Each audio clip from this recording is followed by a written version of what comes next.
Have you ever wondered if a stacked acrylic case could be for you?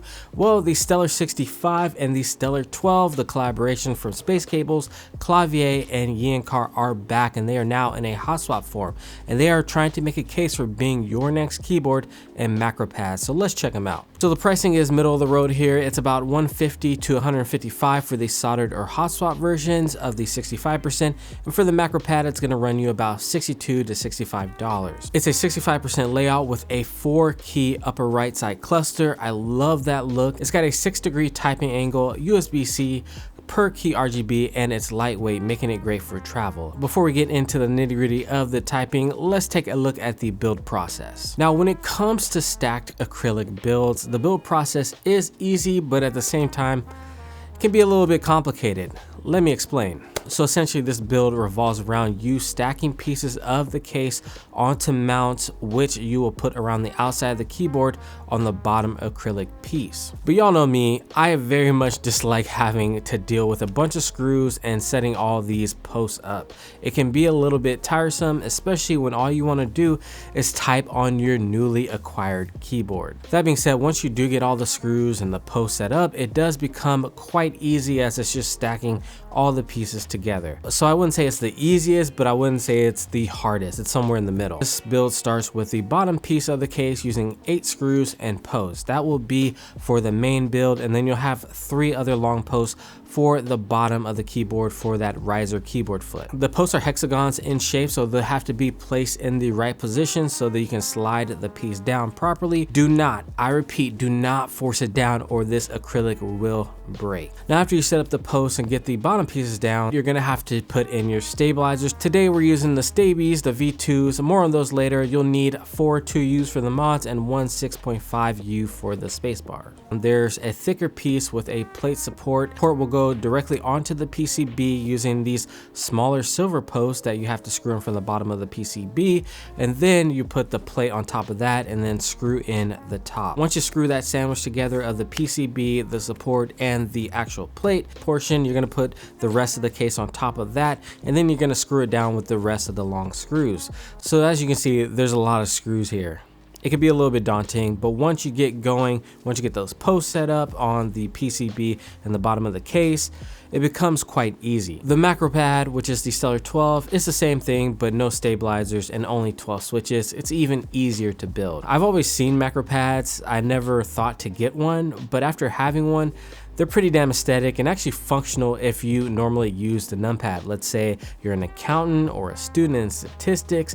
This could be invaluable for you if you want a smaller footprint for your keyboard. Let's say if you want more room while you're gaming, you could just move it out of the way and then you have a smaller keyboard, so you get the functionality of both, but you will have to plug in 2 different USB-C cables. So let's talk a little bit more about what went into this keyboard build. So this was actually my first time using Staebies. These are the nylon version 2s. Y'all know me, I'm a Duroc fanboy, love those V2s. That is until I tried these. Now I don't think I'll ever go back.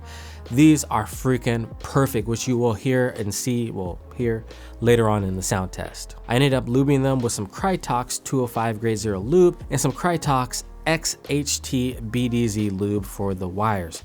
That's all you really need to get these sounding good. Where the wires pop into the housing, it's so freaking tight. I had a hard time getting them in there, but that just means on the flip side of that, that they aren't going to be popping out on you after you're done with your build. I can't tell you how many times the Durocs have popped out on me after I've soldered in a full keyboard. It is definitely not fun trying to pop in wires on a soldered keyboard.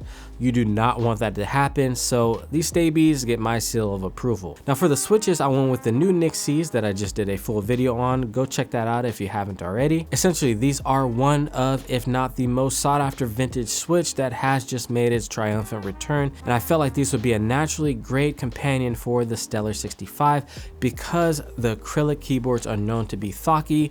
We got a Thocky switch. It's going to be overall a Thocky keyboard. And I know some of you were also asking me to build it in a keyboard with no foam, so here you go. I also have my original clear Stellar65, which has retooled Cherry MX blacks in them, so I thought it would be fun to compare the two and see and hear the difference. I do, however, highly recommend that you do film and lube these. I lube mine with some Krytox 205 Grade Zero lube and some dang keyboard films.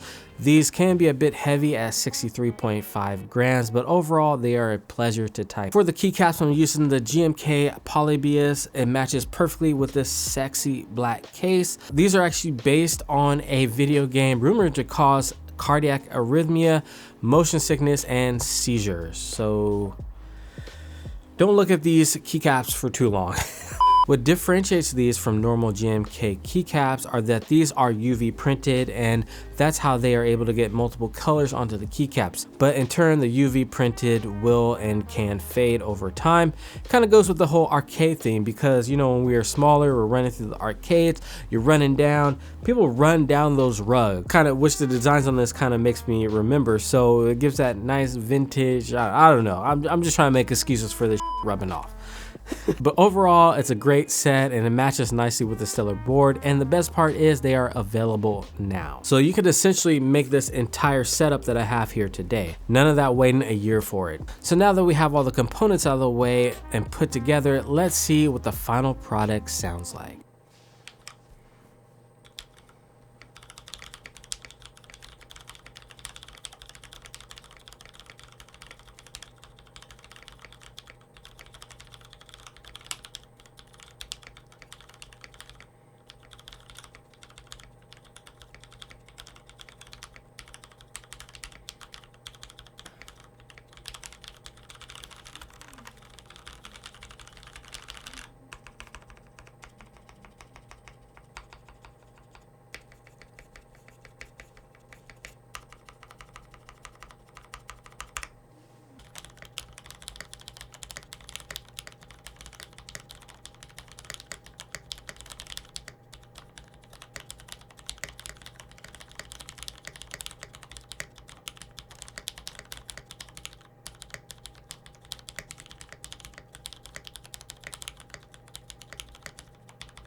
Aw, yeah. So as you heard, this keyboard is Thockiest. I know that term gets thrown around and overused these days, but it's true. When you put a nice linear switch on this keyboard, on this acrylic case, it has a nice creamy velvety sound and feel to it. And after comparing these to the retooled, I definitely like the feel and sound of these more. It just has a nice fuller, richer sound to it, whereas the retooled blacks, there's a bit of pinginess that can be heard and a little bit of rattle. One thing that I wasn't expecting is I actually thought that this keyboard would be more flexible or have more flex when typing on it. It's a pretty stiff typer compared to a gasket mount or a mute mount keyboard. So if you're big on flex, you're not really gonna find it here. The RGB looks great on both the black and the clear versions. Obviously, with the clear version, you're gonna get a little bit more of that light coming through on the sides and the bottom. The RGB between the keys with that GMK Polybius looks stunning in person. Just has a nice old retro vibe to it that I just love. The RGB can be controlled via the software. It's plug and play, and they have a ton of different modes for you to choose from, including patterns, cycling, reactive modes, and more. And as always in VIA, you can customize different layouts and layers. You can add things like multimedia keys and macros. So it's definitely beginner friendly on that front as well. At $150 to $155, this is a great keyboard, whether you're a beginner or somebody who just wants an interesting looking keyboard that they can add to their collection. You just don't want all aluminum keyboards, right? It's a simple yet interesting design. It's something different than a standard aluminum case. You throw in that macro pad and it's a very aesthetic looking setup, and it sounds great to boot. If you have a colorful keycap set, the clear acrylic lets any keycap set you want take front and center stage. The RGB looks great on it if you want to leave it on. Love the underglow and all the different effects.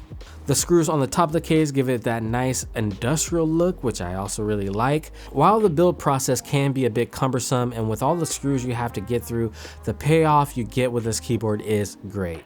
And overall, I just really love the look of this new black acrylic one that they've just released. Imagine you put like a GMK Hamon on here or something. Ooh, that would be fire. All right, guys, so there you have it. The Stellar 65 and the Stellar 12 now in Hotswap form, which will be available today. So hopefully you can cop at lunch. That's gonna do it for this video. Check out this other relevant content somewhere around here. Hit that subscribe button, really helps the channel out. It has been your boy BT saying peace.